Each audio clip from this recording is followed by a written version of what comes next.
Start with opening remarks and any questions from Coach Locksley. Yeah, you know, we had a chance to watch the Indiana game as a staff and as a group yesterday to get it behind us. Obviously, like I said on Saturday, we still aren't where we want to be. We're still moving forward.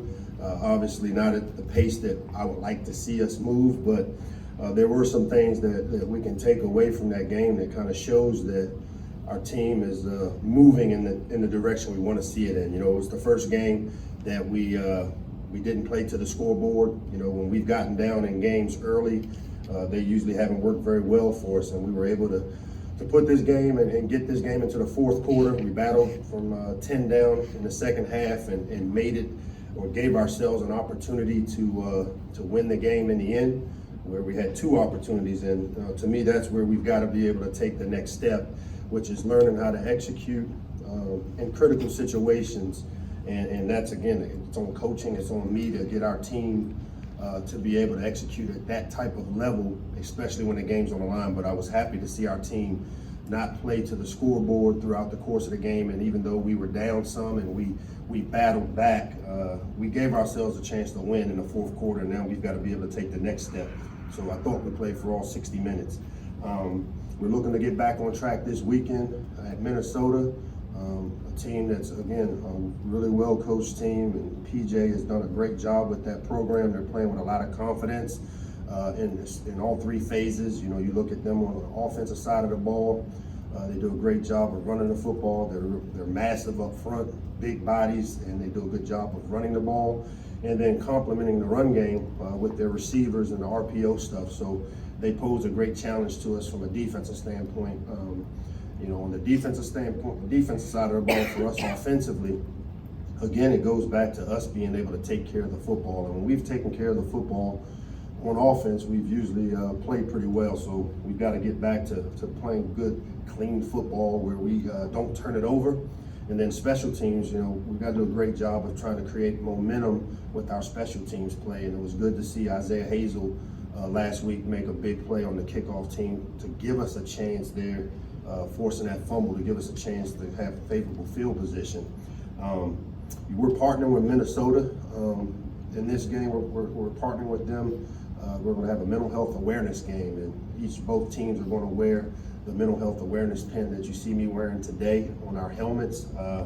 As a dad who dealt with a son that had mental health issues, it's an awareness, and it's something that's really important to me and my family. And Rachel Barbro is put together the two teams. She's kind of organized it through the University of Minnesota's athletic department and through our athletic department to bring some awareness to mental health and how it affects especially kids from the age of 18 to 22. This is kind of that range where you see it usually kick in. So I know the athletic department, as well as myself and my family, are proud to take part in a game like this. So lastly, you know, our game captains that we have each week. This week, Noah Barnes, a senior, will serve as one of our game captains, along with Oluwatimi, as well as Ayende Ely will be our three game captains for the Minnesota game.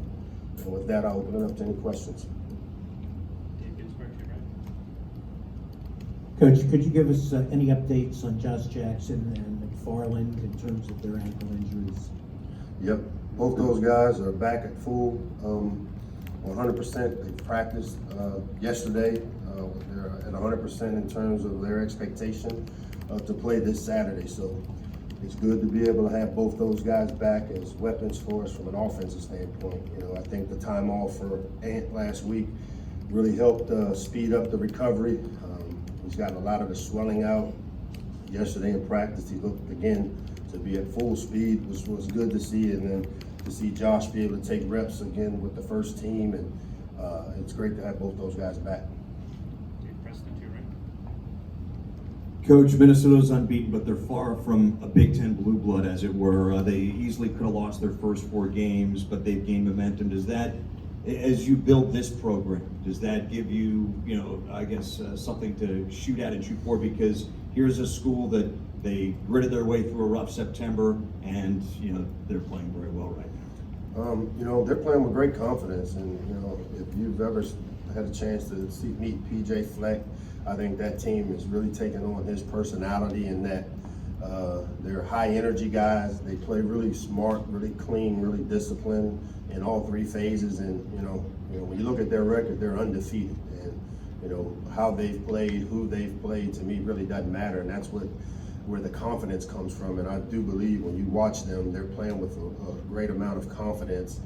They've won the close games that we haven't. And so for me, it's about us taking the next step. And when you get games into the fourth quarter, that's where your training and your discipline and your execution needs to take over. And so we've had a couple opportunities this year. I want to say the Temple game, and then last week where we've gotten games into the fourth quarter and we just haven't made the plays. And when you look at what Minnesota has done, they have made those plays. And I think that's how and when you take the next step. And that's what we're moving toward. What kind of leadership does Oluwatimi, bring to the defensive line? Well, I think the big thing with Olu is, he's a guy that came in as a walk-on that has earned everything that he's gotten. But I think the work ethic, I think the attitude of gratitude, he's a guy that's really excited about having the opportunity to play the game. He doesn't play as if, some guys that come in that are highly recruited kind of come in with this mindset that I'm good. I think with Olu, he's come in with the mindset that I've had to work for everything I've gotten. And I think that rubs off on our team. He's really blue collar in his approach. I know his teammates respect him because of how much work he's had to put in to get to the point. Last year becoming a starter and having an impact, earning a scholarship, and then, this season now really stepping up into the leadership role for our team. So it's great to see that type of story. A guy that's walked on here, engineering major, really, does things the right way. You can win with guys like Ola. When you talk about being a developmental program and having a foundational year, what does that look like on a day-to-day basis? How does that shape kind of maybe the decisions you make as a coaching staff or how you run the program? I think the big thing is that realizing it's a marathon and not a sprint. Though we want to win now, and that's our goal, and we're going to always prepare ourselves with the intent to win. But as I said, winning isn't something we talk a lot about. It's really the process and the habits and behaviors that help you win. And so the way you do it is you clearly define what they are, how we want to do it. We set standards for how we want to practice, how we want to prepare, and how we want to play. And then on a daily basis, we try to do a good job of reinforcing those standards with meetings, with practice, with post-practice meetings, with making changes to the roster as often as you can. I still think playing time is the one thing that motivates players at this age and this stage in their career. And so when you can create competition at a position, if a guy isn't productive and you give opportunities to other guys, it makes you a better program. And also the way we talk about how we want to play our players. We go into every game with a plan on playing certain players a certain amount of reps, a certain amount of plays, because we know in the long run, the plays that they get, they'll be better for as we get into the tough part of our season and the end stretch of our season. So we've started preparing for that from day one with how we've played a bunch of young players in meaningful situations to where now, as you see a guy like Jalen Duncan has really improved from game 1 to game 7. And he'll only get better. Guys like Austin Fontaine and Nick Cross and a lot of the freshmen that you see out that are now playing in some meaningful games and some meaningful minutes, you're starting to see the fruits of them from playing earlier in the year. Mike, in terms of Josh, is he taking most of the first team reps? Will he start on Saturday? And what would you like to see for him going forward from where he was earlier in the season? Yeah, he and Piggy are both taking first team reps, and Tyler's kind of sprinkled in there some. We haven't made a determination on the starter yet. That'll probably be closer to a game time decision as we get through practice and we can make sure that he is 100% back and able to go out and do the things we want to see. Monday for us is a kind of a light practice.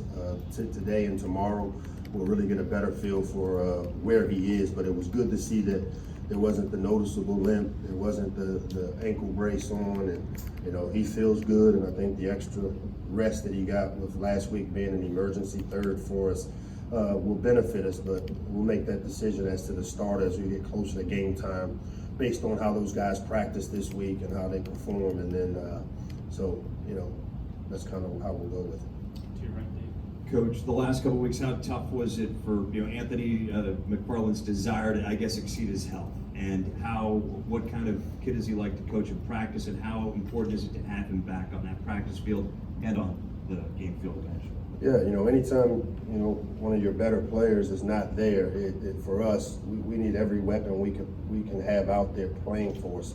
And it was frustrating, I know, for Ant, just as it was for us, to see a player and the type of player he is not be able to make plays that he typically will make. And to me, that was what, created the decision to rest him last week, because, it was a play in the Purdue game where I saw him catch a swing pass and he got ran down from inside out by their inside linebacker, and that's something that never happens, and then you see him drop the touchdown pass. And so for Ant, it's good to see him now where he's confident again in the ankle.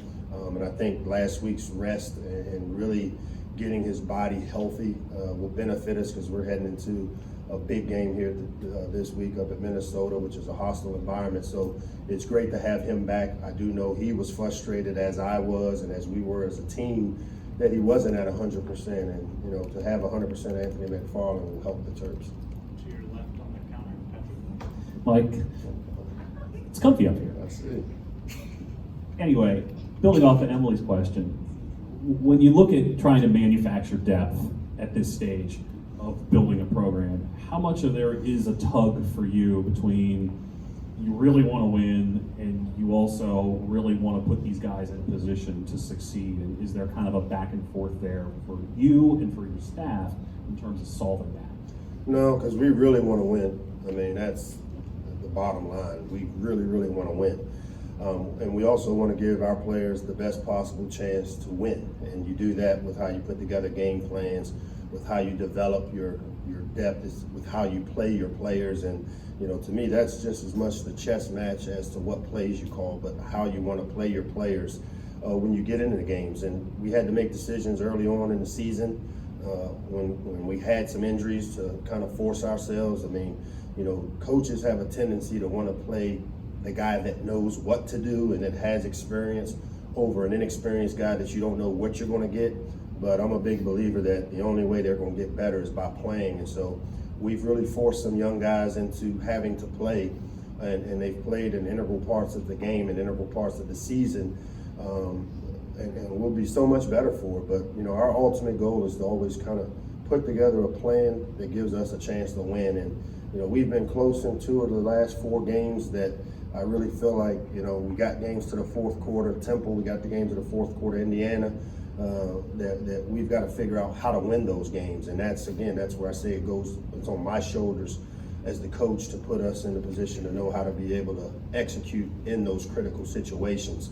And then we've had games where we've got blown out, Penn State and Purdue, where, again, we played to the scoreboard. They were close games early. There's momentum plays that go on in the game that, good teams don't play to the momentum or the circumstances of the game. They just play the next play regardless of what's happened in the previous plays. And so to me, that's where I saw us take a step against Indiana, which I think is a significant step.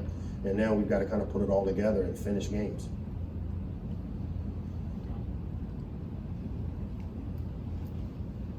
Mike, given how different types of quarterbacks they are in terms of Josh and Piggy, would you consider at this stage of the year playing both of them with wherever, depending on the matchup, depending on the packages you want to use, more so than you did at the beginning of the year?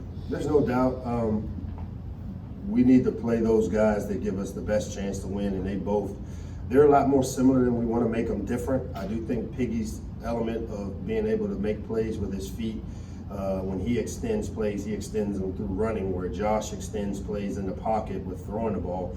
And again, having had some success and been a part of having to do some of this, Last year with Jalen and Tua, you know, we're always going to have a plan for both quarterbacks when they're healthy to be able to utilize them within a game plan, whether it's packages, whether it's plays. So there hasn't been a game this year when they both were healthy that we didn't have a plan within our game plans to be able to utilize them both, because I do think they both bring something to the table that allows us to attack people in certain ways. So definitely, you know, whether playing them both at the same time, one series, one the other, we'll always have plans and packages of ways to utilize both those guys.